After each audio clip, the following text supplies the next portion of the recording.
The story begins in a certain city. People were going about their everyday routine. A man just came home from work, so he decided to cool off by playing some video games. The next day, as he steps out, heading to work, he immediately has a cardiac arrest and he becomes unconscious. He suddenly wakes up in another world to the sound of voices. He opens his eyes to see a lady standing in front of him and he wonders who she is. The man wonders if he was somehow rushed to the hospital by a good Samaritan and the lady was the nurse on duty. He looks around and he thinks the hospital looks old. A dog starts barking, but it flies across the man's field of vision and the man is surprised to see a flying dog. A maid comes into the room with a tray to tell the lady her tea has been set and the lady thanks the maid. The maid tells the lady her son is cute and the man gets a look at his reflection on her tray. He can't believe he's now a baby and he wonders if he was dreaming. He was born in the 200th year of the summer 4th calendar and he was named Ars Louvent. He was born in Lamberg, which is in the province of Mission. 3 years later, Ars has now grown considerably. He was in the study when a maid knocked on the door and he invited her in. She tells him she brought him some tea and he thanks her for it. He realized that he lost his life in his previous world and he was reincarnated as someone named Ars Louvent. Since his birth, he was able to master reading and writing skills, which made him knowledgeable about the new world. He knows he was born in the Summer Fourth Empire, but he had never seen a map like that, which made him realize he was no longer on Earth. He also discovered there was a technique known as magic that people use to conjure mysterious phenomena. He thought the world was just like a game. The Louvent family he was born into was a noble household and they were in charge of managing a small region called Lamberg. Their house was so big and beautiful that Ars thought it was a castle. They had a lot of servants to always look after them, and a live-in chef who made delicious meals for them every day. Ars was glad he was reincarnated into such fortune. Since his birth he also learned that he possessed the power that nobody else did. Ars walks into the training room, which surprises all the soldiers. He greets them and asks them if he can watch them from the safety of the entrance. The soldiers tell him he'll be fine at such a distance. They are surprised the prince was always coming to the training room at such a young age. They were convinced he would be a great warrior when he grew up. Ars walks over to a master teaching a trainee soldier. The master knocks the trainee down and he scolds him, but the trainee gets back up and decides to have another go. Ars uses his appraisal skill on the trainee to look at his stats. He realizes the trainee has great aptitude in archery, and he figures out that the trainee will be good with bows. The master knows the trainee back and the trainee looks exhausted. Ars approaches Malay the trainee and calls out to him, which surprises Malay because he didn't think Ars knew his name. Ars asks him if he's ever used a bow, but Malay tells him he will never use such a weapon because a real man doesn't shoot his enemies from a safe distance like a wuss. Ars tries suggesting that he may be able to handle a bow very well, and he asks him to try it. Malay chews on his thoughts, but when other soldiers ask him to try it just as Ars suggested,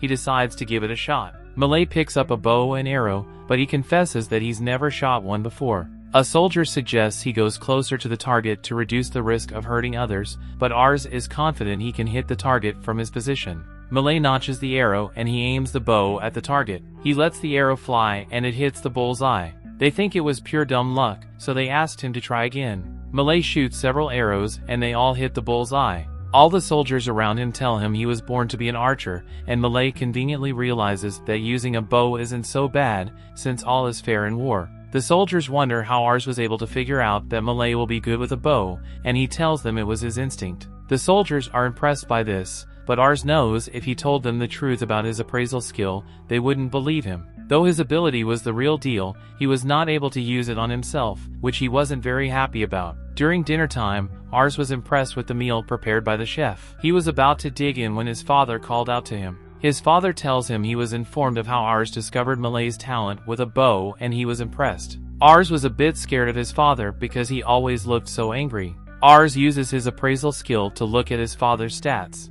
He was impressed that his father was able to rise from a farmer to a noble using his martial arts prowess. His father tells him to hone his instincts because he could become the lord of the land one day. His father was convinced the ability to detect other people's talent would be useful to him in the future. His father offers him his portion of the dinner so he can grow up quicker, and Ars thanks him for that. After that day, Ars studied more about the empire and he realized that the future was a bit vague because the leaders were corrupt, several revolts were coming up amongst the commoners, and various nobles were focusing on autonomy to quell the revolts. Ars feared that the empire might enter an all-out war if things don't change for the better. He couldn't envision himself leading his troops to war, and he wonders if he'll be able to keep the people of Lamberg safe. He wanted to protect them because they were so kind to him. He remembers his father's words about his instincts, and he immediately gets an idea. He wears a costume and he goes out on the streets. He immediately uses his appraisal skills to check out the stats of the people in the town. He is exhausted after using his skill for a long time,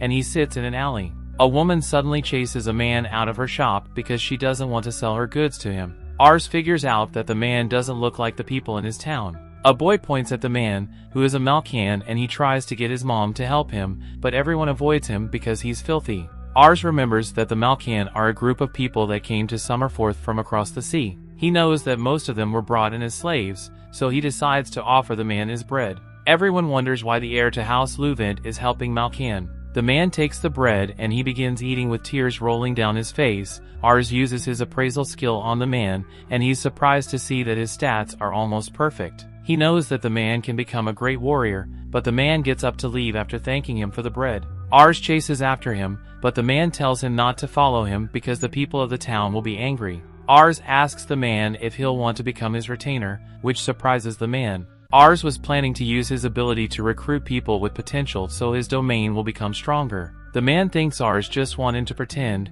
but Ars introduces himself and shows him his family crest. The man is surprised, but Ars tells him he wants him to become his retainer because he senses he has a lot of talent. But man wonders how Ars was able to sense that, and they just met, but Ars tells him it's just something he knows. The man tells him he doesn't want to cause him any trouble because people won't like him taking a Malcan as his retainer. Ars tells him not to worry about that because he'll think of something, but the man rejects his offer and walks away. Ars keeps chasing after the man because he knows he may never find someone else with such stats. The man's stomach growls, and Ars decides to use that as leverage. He tells the man they have a chef who can make him a buffet of the food he'll love to eat. The man stops in his tracks and he decides to follow Ars home. Ars takes him home, and he can't believe Ars is truly the son of the Lord. The chef serves them some food, but they serve the man a smaller portion because he's a Malcan. Tell the Malcan to leave their house immediately after his meal, and Ars realizes the prejudice against Malcans runs very deep. He realizes he won't be able to talk the servants out of it, so he decides to share his food with the man, which surprises everyone. The maids decide to serve the man a better dish, and he eats his fill. Ars wonders what Ritsu the Malcan was doing in the village, and Ritsu tells him he was once a member of a band of mercenaries. He tells Ars they disbanded after most of them lost their lives, and he's been wandering ever since. Ars wonders why he didn't join another mercenary group, and Ritsu tells him he wasn't hired because he didn't have any accolades to his name. The servant suggests that it's time for Ritsu to leave, but Ars tells them he brought Ritsu home to make him his retainer. The servants tell him that Lord Raven will disapprove, but Ars takes the matter to him anyway. His father tells him it's unacceptable to make a Malcan his retainer, but Ars tells him they'll waste Ritsu's potential if they throw him out. His father reminds him that Malcans are inferior to them, so no Malcan have any special talent. Ars is disappointed that his father believes the conventional information about Malcans, but he tries to convince him otherwise. He asks his father to test Ritsu if he likes, and his father wonders why he's so sure of his talent. His father remembers he discovered Malay's talent, and he decides to test Ritsu since Ars insists.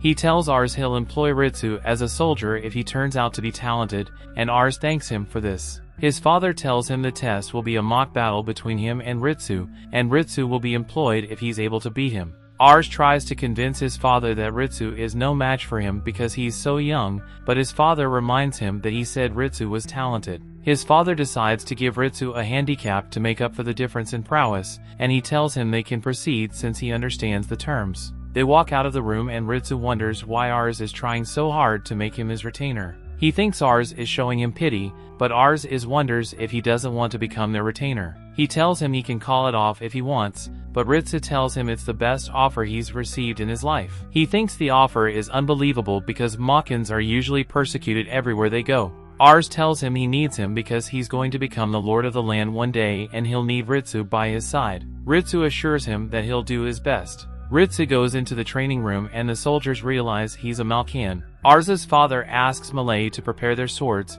while Gratz brings an hourglass. He tells Ritsu to pick up a sword, and he tells him if he can land a single blow on him before the time runs out, he wins. Ars thinks Ritsu has the odds in his favor. Ars's father tells Ritsu to introduce himself before they duel, and after Ritsu does so, he introduces himself as Lord Raven. The duel begins and Lord Raven strikes first, but Ritsu gets out of the way in time. He's convinced he'll have been sliced in half, even if they're using practiced swords. The duel continues, and Ars realizes that Ritsu doesn't stand a chance, but the soldiers are surprised that he's able to hold his sword against Lord Raven. Though Ritsu was keeping up with Lord Raven, he was not able to land a hit on him. Lord Raven lands a hit that sends him to the ground, but he gets back up. Lord Raven reminds him that he has little time left, and Ritsu remembers Ars saying he needs him. He decides to go all out and he rushes at Lord Raven's. He slides under and then uses the sunlight to his advantage to try to land a hit on Lord Raven, but he blocks just in time. Lord Raven announces that the battle is over, but Ritsu looks back to see the hourglass still running.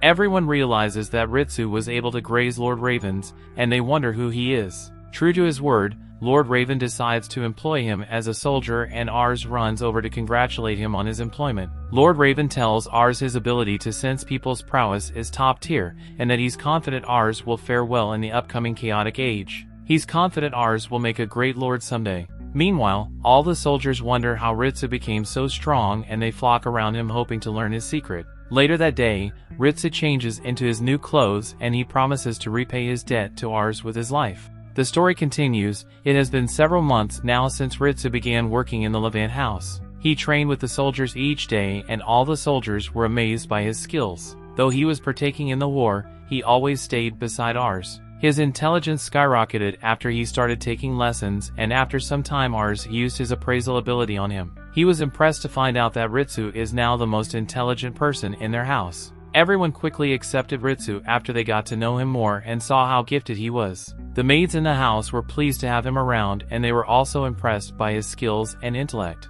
Ritsu approaches Ars and he asks him for a new lesson for that day. Ars agrees to help him study. Ritsu reminds Ars that their previous lesson covered the activities of the Summer Fourth Empire, whose aim was to reunite the 7 original nations. Ritsu recalls that Ars told him that Ansel, which is geographically isolated from the other regions, was involved in commercial activities with regions outside Summer Fourth. They did this to gain enough power to invade the other kingdoms in the Summer Fourth region. After Ansel conquered the other regions, the king of Ansel declared himself as the emperor and he named the region Summer Fourth. This was 203 years ago, and Ars confirms all that he has said. Ritsu continues saying the current Summer Fourth Empire is in decline because the current emperor is only 8 years old. This meant that his vassals were the ones with actual power, since the emperor was going to rule on his own. This spread corruption amongst the government, which led to revolts around the country. This made the dukes of each duchy ignore the empire as a whole and focus on autonomy. Though the current warfare isn't very intense,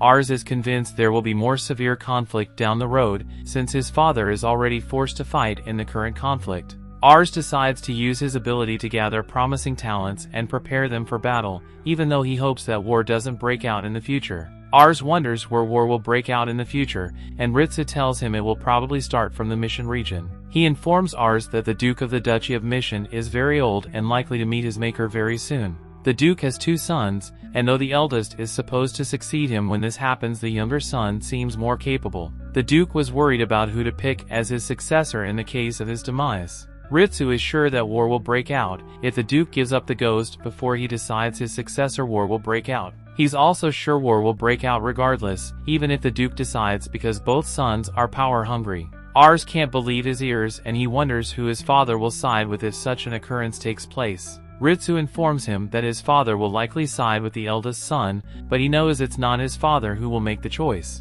Ars realizes his father isn't a direct vassal to the Duke of the Duchy of Mission because he's a vassal of the Canar Head, which is where Lambert falls in. Ars realizes his appraisal ability could be useful in deciding who to side with if a war breaks out. Ars was worried because though his father is still alive, he was only a kid, and since he has only been able to scout Ritsu, he didn't want his father to fall in the minority. Ritsu tells Ars a lord can advance in rank if they play a big part in an active war. Ritsu sees that as a reason for them to continue doing their best to increase their strength, and he reassures Ars that he'll always be around to protect them. Ritsu realizes they need to scout for capable people, and he asks for Ars' assistance. Ars agrees to help him search for talented people, and Ritsu promises to accompany him. Ars and Ritsu walk out of the family house, and Ars is surprised to see his father out practicing. He noticed that his father has been practicing swordsmanship lately, and he wonders if his father is aware that a war is about to break out. Lord Raven notices Ars and he wonders if Ars is going into town. Ars informs him that he's going to look for outstanding talent, and his father advises him to look out for someone good with magic. Ars is surprised by this, but Lord Raven tells him magic will be useful in the upcoming war. Lord Raven isn't very good at magic, and he is aware that many vassals possess magic, but they're not very good at it. Ritsu realizes that there could come a time when such a mage could change the tide of war. Ars remembers a time when he cast magic because his father asked him to. Then he wore a strange tool with a ball of red liquid and he recited a short incantation, but his magic was a sight for sore eyes. After that, his father never allowed him to cast magic again, and Ars made peace with the fact that he has no magic talent. Lord Raven tells he's counting on him to find a person with magic talent, and Ars promises to do his best. They take a horse to go into town, and Ritsu is convinced their strength will increase greatly if they can find someone with enough magic talent to be useful in battle. Ars decides to look for someone with such talent for the sake of the future of his home. They arrive at the fortified city in Kanar, and Ars is surprised by the number of people on the street. Ritsu informs him that the city is home to 50,000 people, and Ars is shocked because that's 5 times the people in Lamberg. He points out the Kanar castle, and he tells Ars the castle is home to the Pyre's family, which is the county chief's family. Ars notices a lot of wealthy people on the streets, and he hopes the people of Lamberg can one day live like that. Ars decides to use his appraisal skill, and he looks around trying to find someone with outstanding talent. After a while, Ars and Ritsu sit at a fountain, and Ars is bummed out because he couldn't find anyone with outstanding talent. A person's ability values are divided into numbers and competency, so no matter the number of value, without competency a person cannot perform well. Ritsu reassures him that they still have time to find someone with talent, since they just begun their search. While Ritsu is following the city map, Ars stops by an alleyway with beggars. Ritsu is telling him about a landmark, but he notices Ars is looking at something else. He approaches Ars, and he looks into the alleyway. He informs Ars that there will always be beggars as long as there are rich people. Ritsu acknowledges that saying such a thing is wrong, since Ars saved him from such a life, but he tells Ars they can't do anything for the people. Ars agrees with Ritsu, but he tells Ritsu his perspective of the city has changed after seeing people living in such conditions. He tells Ritsu he wants to make a society where there's no discrimination between the rich and the poor. Though he admits the naivety and his ambitions, he tells Ritsu he believes there's talent in everyone. Ritsu admits that he's proud to serve Ars, which makes Ars very surprised. A strange character who was spying on them walks away. They arrive at the largest market Kanar, and Ars is surprised by how much food he can set his eyes on. A trader tries to convince him to buy a dragon egg so he can have it as a pet. Ars is surprised that dragons exist, and he's even more baffled that they can be domesticated. Ars is taken in by the trader's bargains, and the trader tells him the rare eggs are worth 1 silver coin each, like someone under Genjutsu. Ars tells the trader to give him 3 dragon eggs, and he rummages through his bag for money. Ritsu isn't fooled by the trader, and he wonders why the trader sells fakes to people. He interrogates the trader with a sword, and the trader tries to feign innocence, but Ritsu is having none of that. Ritsu knew the city was no longer in trade with the continent where eggs could be found. He tells the trader the eggs are genuine because the dimensions and color are not the same as the ones he read about in books. He's convinced that the eggs are lizard eggs that the trader made out to be dragon eggs, but the trader denies it. Ritsu is about to take the life of the trader for trying to fool Ars, and the trader begins saying his last prayers. Ars intervenes and begs Raids to spare the trader because he is not buying the eggs anymore. Ritsu apologizes for acting without caution, but Ars thanks him for saving him from being scanned. He wonders if the other trader will fool him just like the egg trader. He decides to become more knowledgeable so Ritsu doesn't end up ending someone's life. They decide to keep looking for talent, but they take a lunch break after a while. Ritsu cautions Ars to eat slowly as he hands him a steak, but he suddenly notices a stall selling candy. He rushes over with some money and he asks the vendor to give him some, but someone bumps into him and relieves him of the weight of his pouch of money. Ars doesn't notice this, and he thinks the person bumped into him by accident because he appeared to be in a hurry. Ritsu informs him that his pouch has been stolen, and he assures him he will catch the thief. He carries Ars on his back and he begins chasing after the thief. The thief was the strange person who was spying on them earlier. Ritsu gets close to the thief and takes off her disguise. The girl runs into an alleyway and Ritsu follows him into the alleyway. The thief is suddenly surrounded by bandits, and the boss beats the little thief for trying to run away. Ars tries to intervene and stop the men from hitting the girl, but the boss is pissed off by his presence. He tries to attack Ars, but Ritsu blocks his attack and counters-attacks him. He takes down the boss and the henchmen decide to attack Ritsu. Ritsu takes them down one after the other and they turn tail and flee. Ars wonders if the girl is alright and he uses his appraisal ability on her. He discovers that she has an S-tier mage ability and a very high prowess. He sees that the girl is named Charlotte and he's surprised by her abilities despite her young age. Ars realizes that her magical power is off the charts, though she's not very skilled in other combat forms. Ritsu approaches Charlotte and tells her to return Ars's pouch, but Ars asks her to become his vassal. Ritsu is shocked by this because he thinks she's just a common thief, but Ars informs him that her magic talent is phenomenal. Charlotte refuses his offer because she doesn't want to work for a kid of his status, and Ars is shocked. He tries to convince her to lend him her powers, but she tells him she's never used magic before. Ars tells her he can see she has an impressive magic ability, and he also realizes that she steals because she has a difficult life. He tells her she could live a better life if she becomes his vassal, and she tells him that's an opinion from a noble man's standpoint. She wonders why the nobles always look down on people like her. She tells Ars she won't be a tool to protect his luxurious life, but Ars tries to convince her that he's not like other nobles. He tells her his dream is to make a city where people can live with peace of mind and without fear of discrimination. Charlotte tells him she can't wait for him to create such a utopia if he isn't sure of the day. She thinks he's trying to hire her just to make himself look good, so she refuses his offer once again. Ritsu tells her to return the pouch she stole, and she cooperates because she doesn't want to remain in their debt since they saved her. Ars wonders who the men were, and Charlotte tells him they are henchmen of some slave merchants she escaped from. Ars tries to convince her to run farther away, but she tells him she can't, and Ars wonders why. Suddenly several children come running to welcome Charlotte. Ritsu wonders who the kids are, and Charlotte tells them they are orphans living in the alleyway just like her. She tells them she can't just leave the kids like that, so Ars decides to give her his pouch. Later in the day, Ars sits on a bench outside his room. Ritsu tries to convince him to come into the room because it's cold outside, but Ars doesn't move. Ritsu tells Ars he can empathize with Charlotte because he was once like her. He informs Ars that Charlotte has probably suffered at the hands of nobles, and that's why she thinks that all nobles are the same. He reassures Ars that he's different, but Ars tells him he took his privilege for granted. Ars tells Ritsu Charlotte was right about him. Suddenly he sees the orphans running through the streets and calling out to Charlotte. Ars goes out to meet them and they inform him that Charlotte was caught.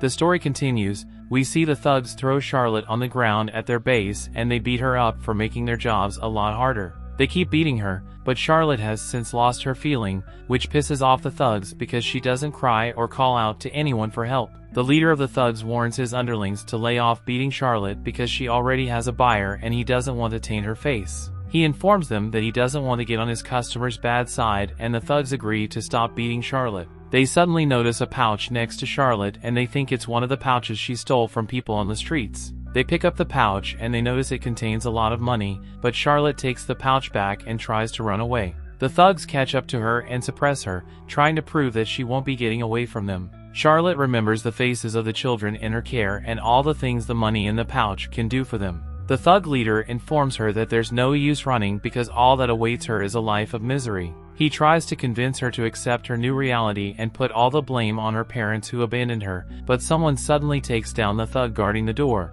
The door breaks in and the thugs wonder who's interfering with their business. Ritsu walks into the room and the thug recognizes him from their fight in the alley. The things tried to take Ritsu down, but he takes down whoever rushes at him. The thug leader decides to stop the remaining thugs to stop engaging Ritsu, and Ars rushes in wondering if Charlotte is okay. She wonders what he's doing at the thug's base, and the thug leader can't believe Ars is so confident that he can get away scot-free after breaking down his door. Ars uses his appraiser ability to reveal the thug leader's name as Albert, and he wonders if he's a slave trader. Albert is surprised that Ars has recognized him and he figures out that Ars is a noble. Ars orders him to release Charlotte, but Albert informs him that he can't because Charlotte is merchandise to him. He tries to make Ars understand because he thinks he's like the other nobles who buy slaves from him. Ars approaches him and tells him he's not like other nobles. Charlotte asks him to back down, wondering why he's standing up for her, though he hardly knows her. Ars suddenly asks her why her eyes look so empty,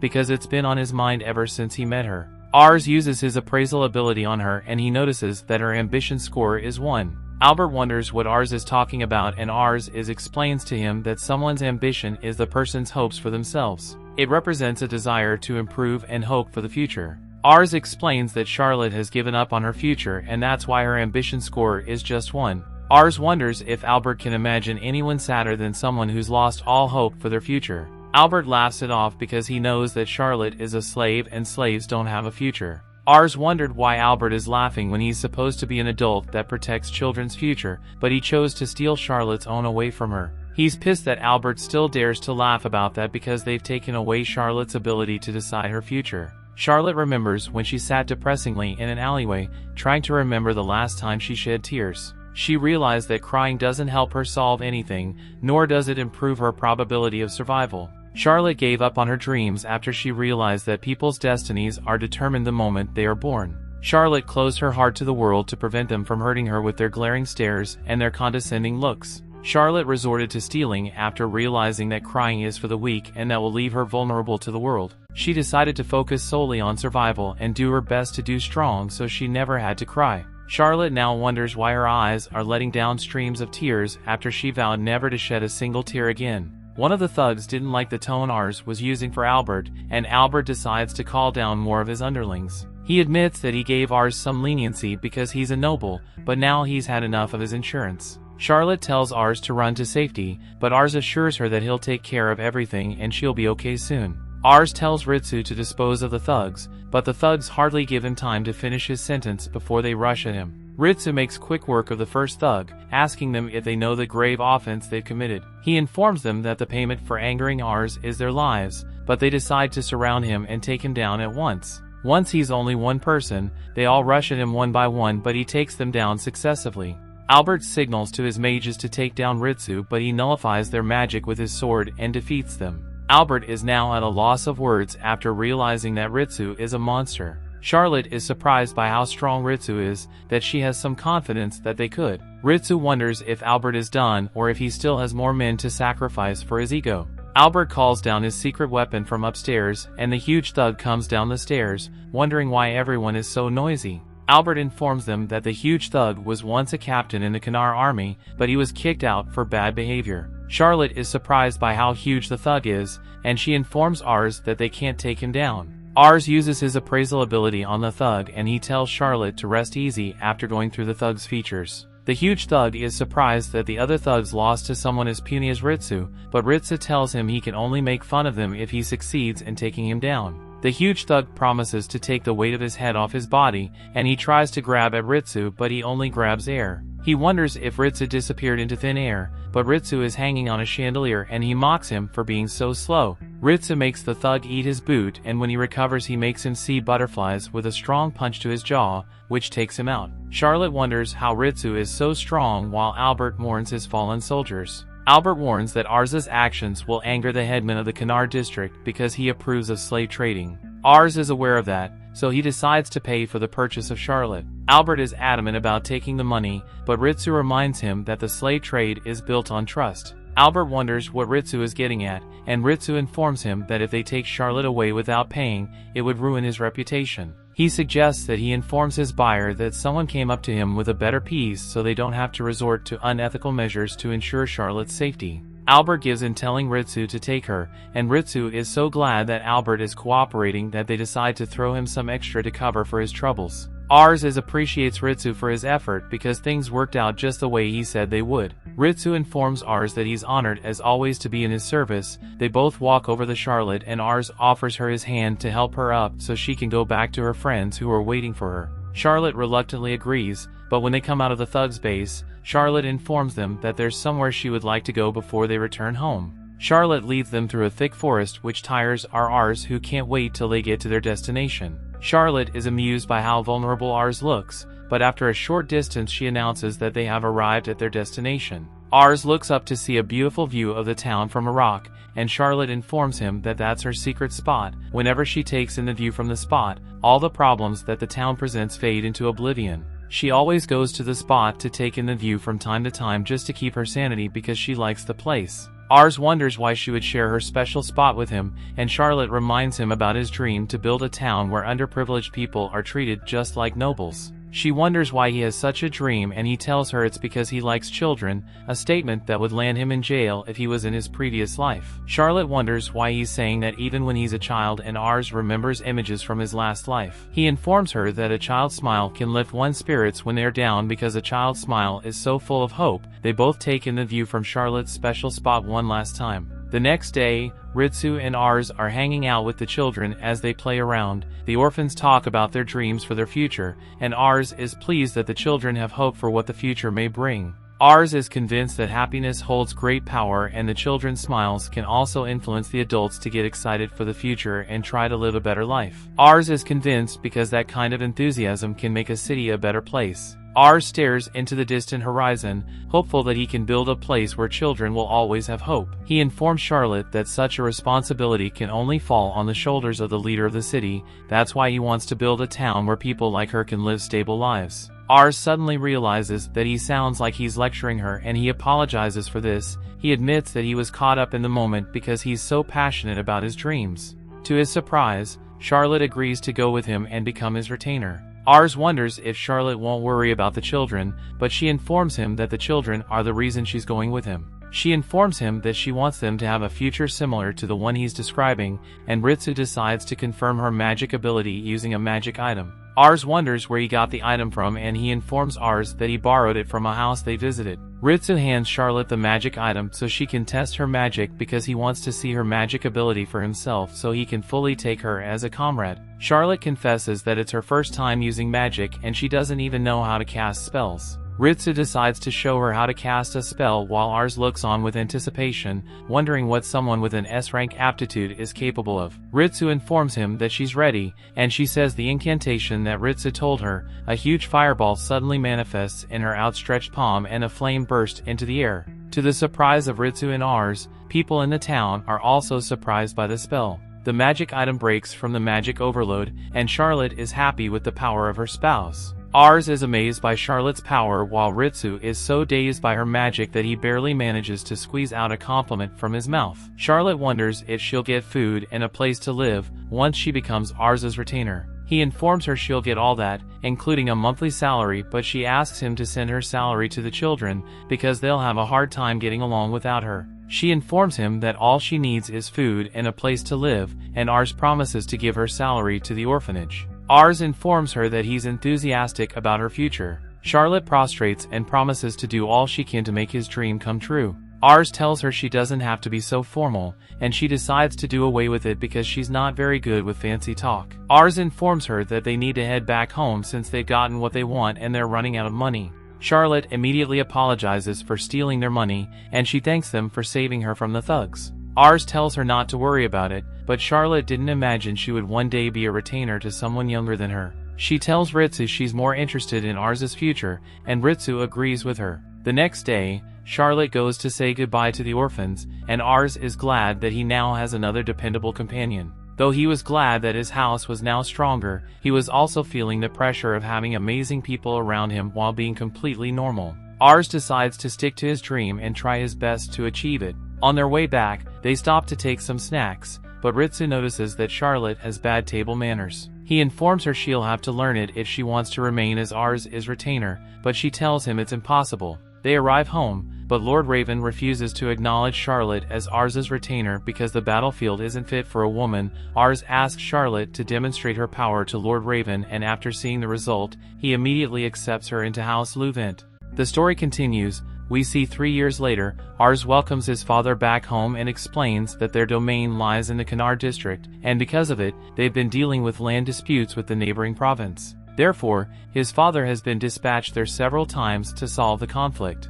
Despite losing some men, everyone's spirits are still high. Ars runs to his father and asks how the battle went. His father explains it was pretty easy to win, especially because Charlotte had the chance to use her magic. He welcomes her and explains that due to her insane magic talent, Charlotte was able to quickly get famous and became one of the most feared mages. She even received the title of Louvent's Lady of Flames and became the pride of his house's mage corps. Ars couldn't even believe that one person talented could make a huge change, but now he realizes how important a skill can be. Suddenly, his mother appears and Ars reveals there's one last news from the past 3 years. He now has a little brother and sister, twins. His father checks on his siblings, noticing how they change every time he gets dispatched. His mother confirms but claims they all look like Ars, which is quite sus. Ars checks his sibling stats and notices how important they will become in the future. Suddenly Ritsu arrives, claiming they could have found more talented people. A family of hunters have moved into their land and the older brothers are getting praised by their skills.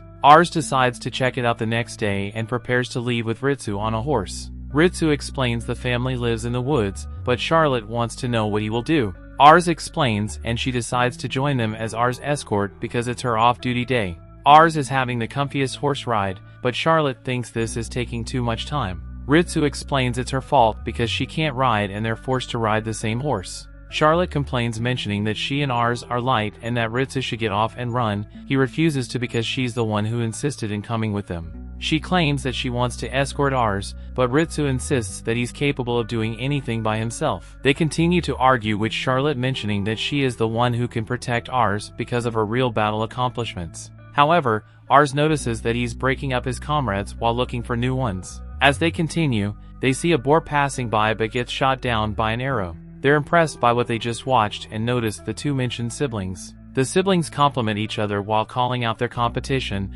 Ritsu explains they must be the ones they're looking for. Upon noticing the group, the siblings apologize because they didn't notice them, and Ars uses his skill to check their stats. They Gatus and Marcus, and realize they're the ones they're looking for. Their prowess is around mid-60s, with Gatus having an A-ranked aptitude for infantry, while Marcus has an A rank for archery. The siblings ask what they're doing there, and Ars tells them that he's here to request something. They take the group to their house, and their father gives them a huge meal. The old man apologizes because it isn't much, but Charlotte starts digging in right away. She asks about what kind of meat is that, and Gatus explains it's the boar they caught earlier. He explains they're difficult to catch because they're small and fast, but they're delicious. Ritsu, however, tells her to show some restraint because she's acting as an escort. The siblings' father then asks what Ars wants with them. Ars is direct and mentions he wants Gatus and Marcus to serve as soldiers for his family. Their father gets excited about it and Ars mentions he could tell they're talented.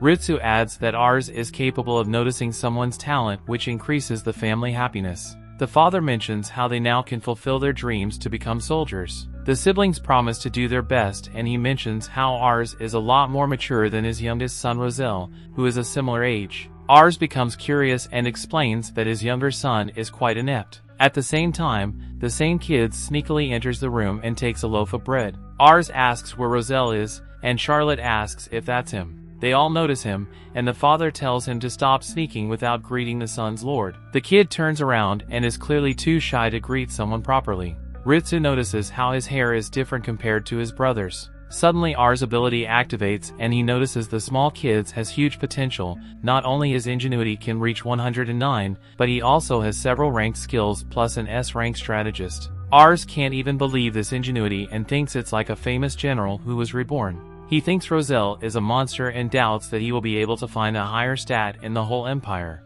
He knows that his stats are low because Roselle is only 5, but with proper training, he will become a brilliant retainer in the future. The father turns around and apologizes because Roselle is inept when compared to his brothers. However, Ars mentions right away that he also wants Roselle as his retainer. The family can't believe and the father tries to stop it by mentioning that Roselle will bring trouble. Ars rejects it and personally invites Roselle to join him. Roselle questions himself, but Ars explains he knows that he has talent and asks to join. However, Roselle starts tearing down because he thinks they're just forcing him to fight in the future. He imagines Ars, Ritsu, and Charlotte's scary faces ready to exploit him. Without a second thought, Roselle refuses to because he knows that he will die and runs away. Ars cannot believe he got rejected, but Ritsu mentions he saw this before while looking at Charlotte. The father apologizes and mentions that Roselle probably won't agree because he's frail and timid when compared to his brothers. He explains that his mother passed away 2 years ago and since then Roselle has been isolating himself from everyone. Usually the son of a hunter would be chopping wood and training with a bow by the age of 5. However, due to his lack of skills, he would probably struggle to survive, much less go to war. Yet, Ars tells him that Roselle's talent isn't meant to be a soldier like his brothers because his talents would make him a great strategist. The father is confused but realizes that his son is clever and well-spoken. Ars believes that Roselle's intelligence will help them a lot and decides to get inside and ask him again. Upon getting inside, Roselle grabs his book and crawls against the wall. Ars apologizes for startling him and tries to apologize. He asks if Roselle likes books, who confirms that. He mentions that he only has that book, but his mother used to read it to him all the time. Ars feels bad about it, and Roselle explains that when he's reading, he can forget that he's bad at everything else. Despite feeling bad, Ars approaches him and asks if Roselle wants to visit his family's library. He confirms that they have several books and Roselle can take anything he wants. Roselle, however, tries to refuse because he thinks Ars will guilt-trip them to force him to anything he wants. Ars says no because he thought that Roselle could enjoy reading different books. Since there is no catch, Roselle agrees on the condition that his brothers go with him. Ars agrees and takes the siblings to his house. Upon getting there, Roselle gets scared because a dog licks his face, but he thinks it's a ferocious beast who's going to eat him. Charlotte is tasked to show the older siblings around and introduces her as the captain of the Mage Corps. She's annoyed to do something, but changes her mind when they praise her. Ars then uses this chance to bring Roselle to the library while revealing they have a copy of every book in the Empire. Roselle cannot close his mouth and starts looking at the bookshelves. Ars tells him to feel comfortable and reveals that he will leave for a bit because he still has his daily lessons, but turns out that Ars fell asleep after his classes and panics because he thinks that Roselle has left. He runs back to the library and notices Ritsu taking care of Roselle. Ritsu explains that Roselle was too excited and decided to read as much as possible, but in the end he got tired and fell asleep. Ritsu also reveals that he taught Roselle some words he didn't know and he was quickly able to understand what they mean. Ars' ability activates and cannot believe that Roselle's ingenuity stat rise up by several points within hours. His siblings arrive to take him back home and are confused on how he can enjoy books if he can't even read.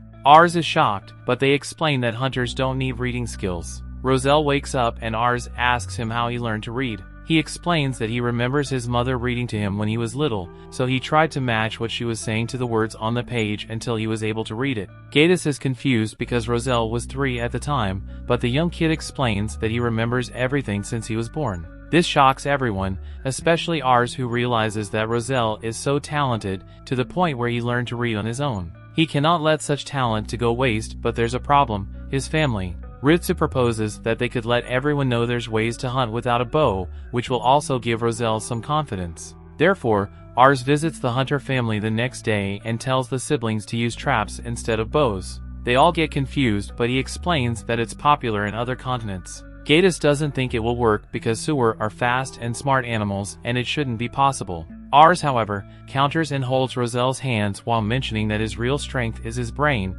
and if he uses his brain, he will be able to create a trap that will force his father to acknowledge him. Roselle doesn't believe in himself, but his brothers cheer him up by telling they will help him. He decides to try it, and after some days his father is shocked by a strange structure. His sons tell him to look inside, and he cannot believe the amount of sewer inside. They explain that Roselle made the trap and pushed him forward. The kid explains that he knew his father had to do all the hunting if his brothers became soldiers. Therefore, he read about the sewer's behavior and made a trap based on it. The siblings also points to some herbs hanging on some tree, and Roselle explains that baby sewers and nursing mothers hate the smell of it. Therefore, babies and mothers will stay away from the trap this way, preserving the balance with nature, just like his father wants. Upon looking around again, the father turns cold and tells his older sons leave the house and take Roselle with them. He then asks Ars to take care of Roselle. The old man walks away, which makes Roselle feel like he's being hated on. Roselle tries to walk away because he was told to leave, but Ars tells him to return back home because his father must have his reasons. That night, Roselle tells himself that his father hates him because his mother got sick after he was born. Later on she died, and he believes that his family hates him and blames him for her death. That was the reason why he shut himself up on his room. He wishes he wasn't born and starts to try. Suddenly he hears some noise outside. His siblings and father get to the roof, and the brothers try to avoid making noise while thanking his father for raising them. They all share a drink, while his father tells him to thank their mother for it. Gatus then asks why his father was so cold when he spoke to Roselle, despite his efforts to impress him. Yet, the father simply tells the older brothers that Roselle should hate him. He explains that he was too harsh on Roselle and failed to notice his talent because he was focused on what he couldn't do. He thinks of himself as a failure of a father for not seeing his potential. Therefore, he wants Roselle to spend his life in a place where he can shine. The problem is that Roselle is kind like his mother and cares about their family. Therefore, the father decided to make Roselle hate and resent him forcing him to leave. The father starts to cry and begs his sons to support Roselle and not fail like he did.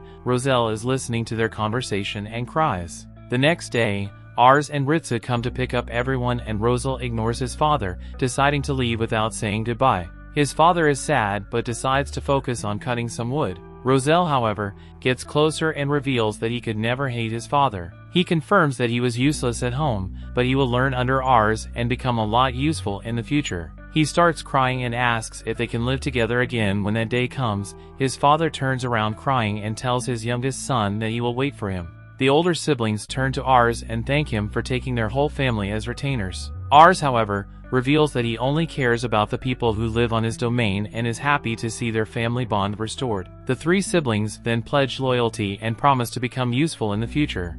The story continues. We see Ars suggest to Lord Raven that he should lead the next engagement, since he has taken ill, but his father declined his offer. Ars presses on because he knows his father shouldn't be fighting in such a condition, but Lord Raven tells him he has no choice given the state of things. Ars recollects how the governor of Mission passed away a year ago due to illness, and he named his younger son as his successor. The elder brother insisted that the younger brother forged the document, but the younger son had been making a name for himself in battle. This made few retainers begin to believe he should inherit the throne in his brother's place according to their customs. This tore the region of Mission into two factions, with one part supporting the elder brother, while the other factions supported the younger brother. Saints, a neighboring province, took advantage of this division to press on the offensive, which made Ars realize he needs to take to the battlefield after all. An entourage is heading towards Lamberg and the carriage driver informs his passenger that they'll soon be arriving at their destination. He informs her that they may be delayed because of the rain, but she tells him the rain is a sign that the heavens are smiling upon them. Lord Raven informs Ars that there's something else he should direct his brain power to. Ars looks up at Lord Raven with surprise over his face, and Lord Raven wonders why he's surprised. He reminds him about the betrothal, and Ars wonders when and why a betrothal was arranged behind his back. Lord Raven tells him he can't remember, and he's surprised that he didn't inform Ars. He shows Ars the letter, which arrived a few days ago, and Ars just stares at it totally baffled. Ars rushes to his room and he announces the bad news that his letter of betrothal has arrived. While everyone is surprised to hear this, Charlotte is disappointed that Ars isn't going to be spending the rest of his life with her. Ars tells her to cut out the joke because it's not the time for it, since he's just heard about the betrothal for the first time. A maid suddenly enters the room to inform him that someone claiming to be his fiancée has arrived to visit him. Ars' spirit almost leaves his body, but he calms himself and he goes outside to receive his visitor. He arrives outside as she steps out of her carriage, and he wonders what he should do now that she's around, because he didn't even have a girlfriend in his previous life. He keeps wondering what his fiancée will look like and how she'll act when she comes up to him. His fiancée arrives and she informs him that she's delighted to meet him as she introduces herself as Ligia Plaid. Ars can hardly speak as he pawns over her beauty, and while he's thanking his lucky stars, he uses his appraisal skill and he notices that she has a diplomacy score of 100 and an ambition of 80. She suddenly looks so terrifying to Ars because he wonders why such a timid and gentle person will have such a high ambition. Ars's gears suddenly begin to turn and he thinks Ligia is just putting on an act to try to get on his good side. The thought of her deposing him from the throne crosses his mind, and he realizes that he's the only one who can forward her evil plans with his father indisposed. He promises not to let her fool, and Ligia wonders if there's something on her face, since Ars has just been staring at her without saying a word. Her chaperone informs her that Ars is just dumbfounded by her beauty, which makes her blush. Ars can't believe how cute she looks when she blushes. He immediately forgets his promise to stop her evil plans, and he welcomes her and so he can show her around the estate. They enter the estate while everyone is running around, putting things together when Jean, Ligia's chaperone, notices that Ritsu is the Malkan. Ligia is surprised that he doesn't know about Ritsu's exploits on the battlefield, and she tells him not to speak ill about him. She tells him to apologize, and he immediately asks for forgiveness from Ars, but Ars tells him not to worry about it. Ars is surprised that Ligia put Jean in order so quickly, and he begins to have a change of heart towards her. The maids welcome them to the estate with some roses, and Ligia is endeared by their gesture towards her. She commends their hard work in putting the place in order, and she also commends the meal they served during dinner. Ars is explaining how they made the meal, but Ligia notices he has some sauce on his face and she points this out. Ars quickly cleans it off, but he's impressed that Ligia can carry their conversation even when he has zero conversational skills. Ars realizes that he would have been head over heels for Ligia if didn't have his appraisal skills after he goes over her qualities in his head. Ligia informs Ars that she passed through Lemberg on their way there, and she tells the place is wonderful. Ars tells her he would show her around himself if not for the bad weather, and she tells him he'll have the chance to do so. The clouds suddenly clear and Ars wonders if Ligia can control the weather. She tells him she was just watching the clouds from her carriage so she could tell it was passing weather. She asks Ars to show her around while Charlotte and Roselle are peeping at them through a door. Charlotte asks Roselle what he thinks about Ligia, and he tells her she seems nice, but he's scared of her. Charlotte confesses that she feels the same because Ligia seems very dangerous. Ars and Ligia go for a walk, and some citizens recognize Ars, but they don't recognize Ligia. Ars introduces her to them as his betrothed, and they suggest he should throw a party to celebrate it. Ars knows that he can't tell them that Ligia could be a threat to their domain. He hears an argument and he rushes to the scene where a witness informs him that two merchants are arguing over a Magistone order. Ars decides to step in without fail because Ligia will see his incompetence if he fails. Charlotte suddenly comes out of nowhere and she suggests she can end everything with just one hit of her magic, but Ligia stops her. Ligia recognizes her as the famous mage, and she asks for a handshake because she's a fan of Charlotte. Charlotte has no choice but to take a hand, but she notices that Roselle looks disappointed in her. Ligia suggests that she settles the argument, and she asks Ars for a favor if she succeeds. While the men are engaged in a scuffle, she approaches them and tells them such rage can ruin their handsome faces. The men wonder who she is, and she introduces herself as Ars is betrothed. The men are happy that Ars was able to get such a beautiful young lady as his betrothed. She informs the merchant that she would buy the sound Magistone, which was wrongly bought by the supplier, since they can't mine the stones in her country. She offers to exchange the stones for a good price, and she offers the merchant the flame Magistone excess they mine from a volcano in her country at a reasonable price. She tells them it was Ars who came up with the idea, which makes the people glad that he's interested in settling petty disputes. He suggests they write up a contract in future to prevent such disputes, and after the crowd dissipates, Ars thanks Ligia for her brilliant idea. Ligia is just glad that everyone is now settled, but Ars is convinced her level of diplomacy is next level. Later in the day after their outing, Ars apologizes for making Ligia walk so much, but she tells him it was worth it because she gained a lot of knowledge. Charlotte suddenly comes in to tell her that she's not accepted. Even if she can settle the disputes with the merchants, she is still angry with the whole betrothed business, and she tells Ligia not to feel too important. Ligia decides to cash in her favor. She tells him she wants to ask him a question and she pleads with him to answer honestly. She asks him what kind of person he likes, and Ars wonders what kind of question she's asking because he doesn't know what her endgame is. He thinks about avoiding the question wittily, but he realizes that he can't outsmart Ligia, so he decides to answer honestly. He tells her he likes people who speak their minds and hide nothing from him, and she promises to keep that in mind. They eat an extravagant meal for dinner, which was prepared by Ritsu, while Charlotte puts on a magic display which everyone enjoys. Ars was disappointed that he didn't find out what Ligia was up to, so he decided to pick up from where he stopped the next day, since she was staying the night. He is about to sleep when he raises his bed sheet to see Ligia hiding underneath. He tries to scream out, but she shushes him. Ars wonders if she's lost, but she informs him that someone showed her his room, so she slipped out of her to come to his because she wanted to see the surprise on his face when he saw her in his bed. She informs him she wants to have a conversation with him, and he pours her some tea. He asks her what she wants to talk about, and she asks him what he thinks about her. Ars is surprised by this question, and she confesses that she can tell someone's feelings even when they try to hide it. She informs Ars that the feeling he had when he first saw her was suspicion.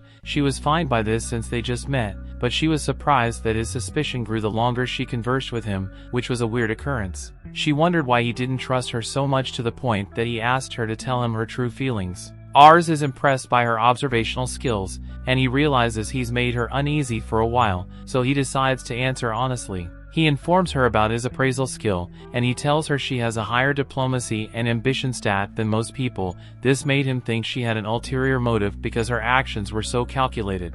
Ars doesn't think Ligia would believe him, but she tells him she believes him because that explains his behavior towards her. She admits that she has a high ambition, and Ars wonders what she's aiming for, but she tells him she just wants an amazing man to fall in love with her at first sight. Ars realizes that she had the right ambition since she's a lord's daughter, and he thinks it's less than ideal for her to be betrothed to someone like him, who's in charge of a small domain. Ligia confesses that she can tell what Ars is thinking, and she tells him that she would have broken their engagement if he turned out to be an oath, but she informs him that spending time with him changed her mind and she would be willing to marry him. Ars reiterates that he's a lord of a small domain, and she tells him there's a possibility that his domain can be expanded. Ars tells her that he is just surrounded by people who make his work easier, and she tells him she noticed that he was loved because of how endearing the people were towards her when she introduced herself as his betrothed. She informs him she has come to love him, just like his people love him, and she tells him goodnight as she returns in her room. Ars begins to have a meltdown with the way he responded to Ligia. He's surprised that her ambition was so charming, but he's pleased that she spoke her mind without questioning his skill. Meanwhile, Ligia is disappointed in her lack of etiquette for sneaking into a gentleman's room and then fleeing in embarrassment, but she was glad she was able to tell someone how she truly felt for the first time in her life. The next day, Ligia pondered on the fact that people don't consider others while they struggle to seize power. She wasn't happy that she could sense other people's sentiments until the day she learned that she could escape such an evil world if she married a man with political ability. From that day, she began to appreciate her ability while saying things she didn't mean. Initially, she didn't plan to marry into Ars Louvent because she wanted a stronger house. She only wanted to make a good impression and form a favorable bond, but she ended up making Ars suspicious of her. She was surprised that he only grew suspicious of her, no matter how many times she flashed her hypnotic smile, and all this while, she couldn't tell what he was thinking. This was until he got her a soul for any blisters she ended up having because she walked so much that day. She realized that he was kind regardless of a person's rank, because of how he treated citizens like his own family members. Ligia longed to be part of such a world where everyone treated each other like family. She was enchanted by Ars because he accepted her after she told him who she was. She was grateful to God for giving her such an ability. She knew that someone would try to hurt Ars because he was so kind, so she decided to remain by his side so no one would be able to get to him. After Ligia left, she began exchanging letters with Ars, who was always nervous to write to her. The war in the region lulled and Lord Raven recovered a little from his illness, which made Ars happy. The story continues. We see Ars was now also convinced that he wanted to marry Ligia, and he hoped life remained peaceful like this forever. Ars is informed by the family doctor that his father's condition has worsened and he's advised to prepare for the worst outcome. Ars realizes he's not been able to pay his father back for all he's done, so he says a silent prayer to heaven to spare his father's life and give him more time. Meanwhile, in the Arkantes castle, an assassin walks into the Duke of Duchy of Mission's throne room. When the Duke realizes he's in trouble, he tries to flee, but the assassin gets him from behind. The soldiers of the castle chase after the assassin and surround him before he's able to flee, but he jumps through the glass window, taking his own life. The soldiers are disappointed that they don't get to punish the assassin for his terrible act. Lord Raven is informed of this incident and he passes the news on to Ars and his companions. He asks Roselle what he thinks the incident will lead to, and he tells him the most probable outcome will be a breakout of war around the province. Lord Raven shares the same thought process with her because he thinks the sons of the Duke will start fighting over who will be the successor of the Duke. He envisions that the county chiefs of each county in Mission will have to choose between siding with Lord Couran, who is the older son of the Duke, or Lord Vasmark, who is the younger son of the Duke. He figures out that Lord Lumiere, who is the chief of Canard County, is likely to side with the older son, and he informs Ars they have to follow the chief's decision when the time comes. He advises Ritsu to be ready to depart from the castle at a moment's notice, because the chief is likely to call for a lord's meeting to determine their next course of action. Lord Raven tells them he'll also prepare to leave, but when he tries to get out of bed, his body fails him and he falls back down in agony. Later that day, Ritsu receives a letter from Chief Lumiere and he presents it to Ars, who reads the letter. Lord Lumiere wants them to come over to Canard County in 3 days and Ritsu offers to go in place of Lord Raven with Charlotte. Since he was feeling under the weather, Ars declines his request because he wants to represent his father himself. On the appointed day, Ars arrives in Canard with Charlotte and Ritsu as his escorts. Ars was nervous because he didn't know the kind of person he'll be dealing with as the county chief of Canard. They head into the city's gate, where a guard is standing to check the people coming into the city. Ars approaches the guard and introduces himself to him. He shows him the letter of invitation from the chief of the county of Canard, and he explains that he's visiting the city on behalf of his father. The guard confirms that the letter is genuine, but he wonders if Ars is really from the Louvent family because he didn't envision they'll send a child to replace them. Charlotte wonders if the guard is doubting their authenticity, and the guard recognizes her as the flame princess of the Louvent family. The guard quickly also recognizes Ritsu as the Grim Reaper of the Louvent family, and Ars is surprised by the unorthodox nicknames given to his escorts. Ritsu informs the guard that he doesn't like the name because it makes him out to be a dangerous person, but Ars knows that the name fits his persona because he's indeed dangerous. Ars convinces the guard to let them through since he knows who they are, and the guard obeys. He lets them through the gate and leads them to the castle. Ars looks around nervously as they walk through the castle, and Charlotte notices that he's nervous. She points this out to him and he apologizes for losing his nerves. They are welcomed by Minas Renard, the vassal of Lord Lumiere, and Eris introduces himself to Minas, telling him he's come in place of his father. Minas figures out that Lord Raven is truly ill and he prays for his speedy recovery. Ars uses his appraisal skill on Minas and he notices that he has high average stats, which makes him a good all-rounder. Minas tries to convince Charlotte and Ritsu to come over to Kanar Castle because he's heard about their exploits. Ars is surprised by the sudden proposal, but Ritsu and Charlotte turn him down because they've already sworn loyalty to the Louvent family. Minas is disappointed that he didn't get to them early enough, but he's glad they are serving in a nice family. Ars thanks him for his compliment and Minas tells them it is time to meet the other lords so they don't keep them waiting. He leads them to the door of the meeting room, which Ars opens up and they enter. Ars introduces himself to the lord and he informs them he's representing his father Lord Raven, who is the mayor of Lamberg. No one says anything in response, so Ars decides to rush over to his seat and sit down before his knees give way under him because of the pressure in the room. He wonders why the lords are silent, and he thinks they don't regard him because he is a child. Kral also recognizes Ars as the son of Lord Raven, and he compliments his greetings. Ars recognized Kral as the Lord of Barony of Khmer, and he remembers that he used to play with him when he was a kid. Ars tells Kral he should be the one giving him his greeting, but Kral is so glad to see that Ars is all grown up, so he offers him some cookies to help him relax. Ars appreciates his gesture, but he notices another lord glaring intently at him, and he gets nervous again. The doors of the room open up, and everyone stands up and bow in reverence as Lord Lumiere, the chief of the county of Kanar, walks in. He thanks everyone for coming, and Ars uses his appraisal skill to check out his statistics. He sees he has a high diplomacy skill value, but he realizes it's not too flashy. He suddenly notices that Minas, the chief's vassal, makes up for whatever the chief lacks, and he concludes that they'll both be able to get the right solution for any problems of the county if they work together. Lord Lumiere apologizes for bringing everyone in on such short notice, but he wanted to pass some information in person. He tells them that war is bound to break out now that the Duke of Mission has been assassinated, and he tells them the county of Kanar will side with Lord Kuran, the older son. Lord Lumiere asks for any objections to his decision, but everyone present agrees with him. He also informs them of rumors that the Duchy of States could seize the opportunity to attack them, and he advises them to prepare their forces for the coming war. While the other lords are sending messages to their territories, Ars just keeps sitting in his seat because he's so nervous. Lord Lumiere walks up to him and Ars apologizes for his rudeness, but Lord Lumiere only wanted to extend his greetings to Lord Raven. Ars thanks him for his concern, but Lord Lumiere praises him for representing his father well, despite being just 11 years. He knew Lamberg had a high military strength despite being a small territory,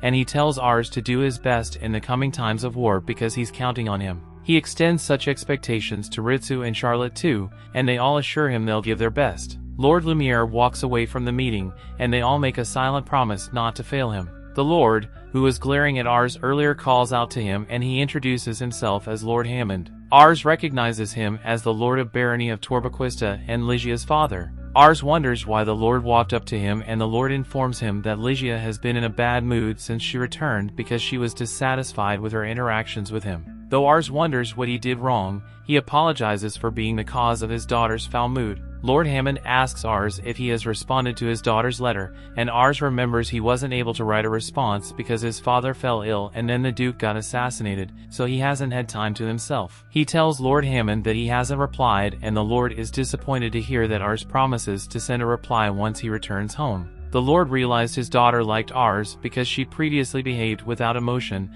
but recently she had been expressive and obvious. Lord Hammond confesses that he didn't give her enough attention when she was younger after he noticed how smart she was. This made Ligia lonely because he chose to prioritize his work as a lord instead of giving her the attention a child deserves. Lord Hammond was just hoping Ligia could be happy because she witnessed different quarrels between aristocrats and their territory when she was younger, which gave her a hard time. Lord Hammond knows he's to blame for this, but he couldn't help glaring at Ars for toying with his daughter's feelings. He apologizes for this because he recognizes Lord Raven as a fierce warrior and he can rest assured that Ligia will be safe with his son. That's why he gave her permission to marry him. He pleads with Ars to take care of his daughter, and Ars promises to do his best to make her happy. Lord Hammond walks away and Ars realizes he cares about his daughter. They return home and Ars informs Lord Raven of the information passed at the meeting. He's not surprised with Lord Lemire's decision, but he tells Ars he didn't expect him to go to the meeting in person. Ars thinks his father is displeased with his actions,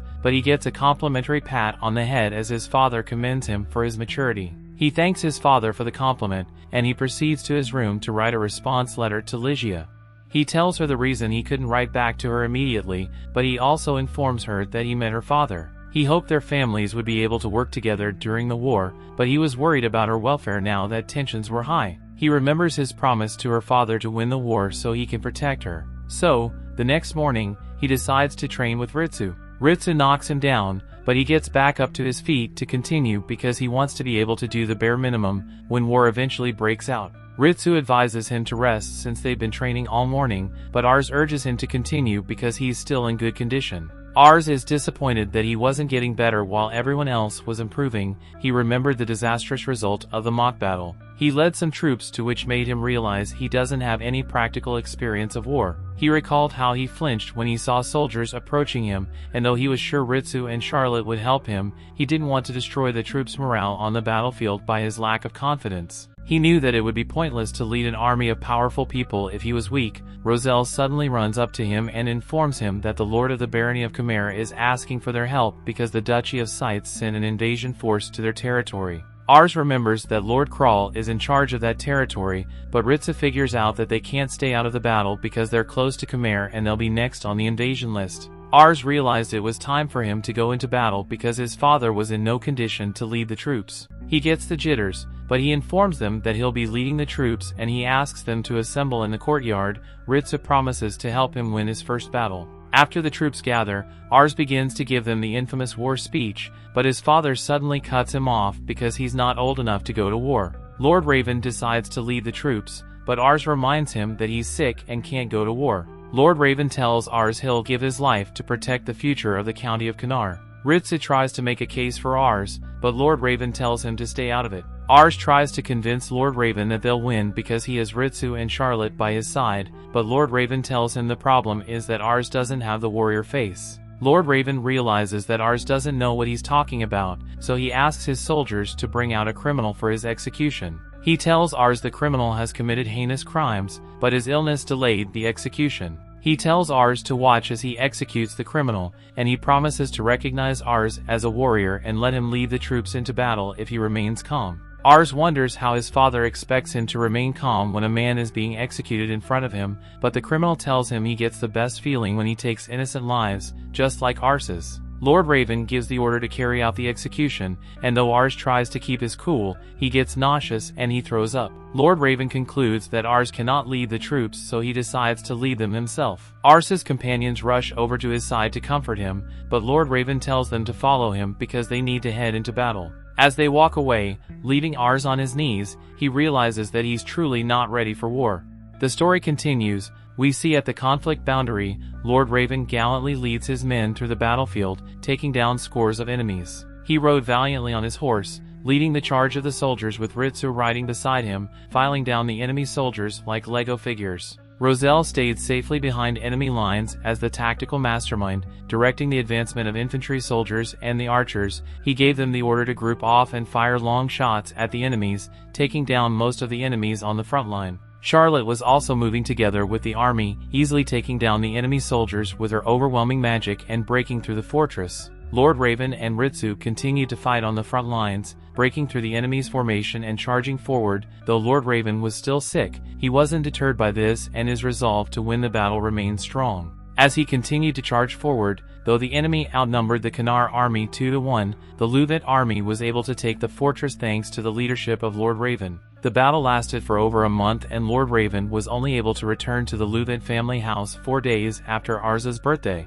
The battle party returned with the soldiers having long faces as they were carrying an unconscious Lord Raven on a stretcher. Lady Sophia is tending to Lord Raven as he lies on his sick bed, but she's worried about him. The children are also worried, and they wonder if Lord Raven will pull through, but Lady Sophia reassures them. Ars proceeds to welcome the war party consisting of Ritsu, Roselle, and Charlotte, and Ritsu wonders if Ars somehow injured himself. Ars tells him he got some bruises from training and he shouldn't worry about it. He asks them how his father is doing, and Ritsu informs him that though Lord Raven performed admirably in battle, his sickness caught up with him after the battle and he collapsed. He informs Ars that the Lord Raven isn't in good condition because the long battle took a toll on him, combined with his bad health. Ars blames himself for forcing his father to go into battle, but they tell him it's not his fault because Lord Raven's health was already compromised. Ars thanks them for their kind words, and he tells them to keep him updated about his father's health. Ritsu wonders where he's going, and Ars informs him that he's going for more training, which surprises Ritsu because it's very late. Ars tells him he doesn't mind training, even if it's late, and he walks away. Roselle wonders if Ars is okay, and Charlotte informs them that Ars undertook day-long training while they gone. She hopes he doesn't work himself up to the point he becomes bedridden, just like Lord Raven. They suddenly hear a knock on the front door, and they wonder who could be visiting at such a strange hours. Lady Ligia walks in with her chaperone, looking for Ars, and Reeds wonders why she came so late. She informs them that she's concerned about Ars because they've been exchanging letters, and she noticed a change in his letters since the conflict started. She tells them his words seemed more distant in the letters because they lacked the emotion they once conveyed, which alarmed her. She asks them if he's doing all right, and Ritsu tells her not to be offended because there's a good reason behind it. Ligia tells him she's worried and not offended, and she asks him to tell her what is going on. Roselle and Charlotte convince Ritsu to spill the beans, and Ritsu decides to tell Ligia everything. He explains that Ars is struggling with emotions of inadequacy since he was asked to stay home while they were at war. He also informs her that he feels guilty for the worsening of Lord Raven's condition, which makes Ligia ashamed that she wasn't able to help Ars in his time of need, despite being his betrothed. She asks Ritsu for Ars's location, and he tells her. She heads over to the training room where she can overhear the training going on behind closed doors, which makes him hesitate about entering. She opens the door slightly and enters the room partially, but when she tries to call out to him, he's knocked down by his trainer, who advises him to stop training for the day and resume the next day. Ars insisted that they need to keep going because his father just fought a battle in terrible conditions, and he needs to match such a resolve so he can protect everyone. Ars gets back to his feet and continues his training while Ligia silently backs out of the room and closes the door. Ritsu wonders if she wanted to speak to Ars, but she realized that it's not the right time to speak to Ars. One of the maids comes running and informs them that Lord Raven has regained consciousness. They're overjoyed by this news, and they decide to inform Ars, but the maid tells them Lord Raven wants to speak with them first. They go to visit him in his room, and he apologizes for causing them trouble, and Charlotte wonders why Lord Raven is acting so different. He tells her he's not currently speaking to them as their lord, and he asks them how they're enjoying their lives in the Louvent castle. They confess that their lives are better than they were before, but he tells them that he doesn't have much time left, which surprises them. They don't believe him, but he tells them he knows his body more than anyone. He decides to use the opportunity to tell them that he didn't know what to make of them when Ars first brought them in, since Ritsu was a Malkan, Charlotte was a woman, and Roselle was just 5 years old. He commends them for becoming pillars, who upheld their domains since then, and he thanked them for being pivotal to Ars Louvent. He decides to ask them a favor concerning Ars, since he's not strong enough for battle, and entrusting him with leadership at such a young age would be catastrophic. Lord Raven regrets not taking Ars to the battlefield himself, and having him witness the harsh realities of the world which he's been protecting him from. He realizes that it's too late to do that now, and he begs the three of them to always support Ars in every way possible. He plays his dad card, commending Ars for being loving, seeing the potential in others, and giving them a chance to prove themselves. Roselle confesses that he wouldn't have been understood by his family if not for Ars, and he promises study more to help Ars as repayment for giving him confidence. Charlotte promises to serve Ars because he gave her life meaning, and she also wants to experience the world Ars strives to build. Ritsu promises to fight anyone standing in Ars's way, even if he has to lose his life doing so. Lord Raven tells him not to speak so lightly of his life, and he asks him to stay alive to protect Ars. They all bow their heads in gratitude as they thank Lord Raven for taking them in despite knowing little about them.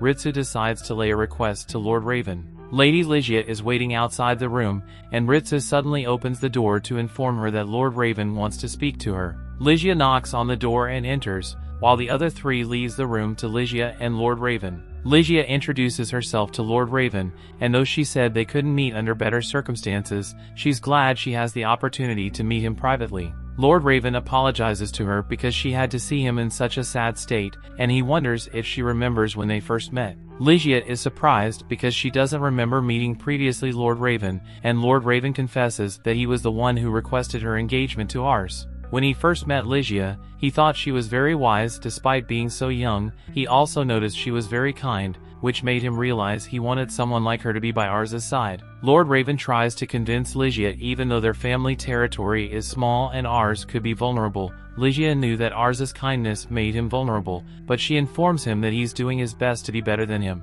Lord Raven realizes she's fallen in love with Ars, and he's rest assured that Ars is in safe hands. He tells her to call Ars into the room, so she steps out of the room and informs them that Lord Raven wants to speak to Ars. They decide to go to the training room to inform Ars, but Ligia calls out to Ritsu to thank him for his kindness. Ritsu remembers his time with Lord Ravens, and he's filled with sadness and overcome with grief because he didn't think the world was so cruel. Ars knocks on the door to Lord Raven's room, and he rushes in, grateful to see his father has regained consciousness. Lord Raven apologizes for calling Ars in so late, but Ars informs him that he did a lot of research on his illness while he was away, and he found some remedies he wants to try. He also tells Lord Raven about a skilled doctor in the province, but Lord Raven was impressed by how much Ars has grown in such a short time. He informs Ars he was around his age when he first decided to become a warrior. Lord Raven wasn't born in Lamberg, but in a remote farming village in the Mission province, which was ruled by a tyrant who extorted the people, making them live in poverty.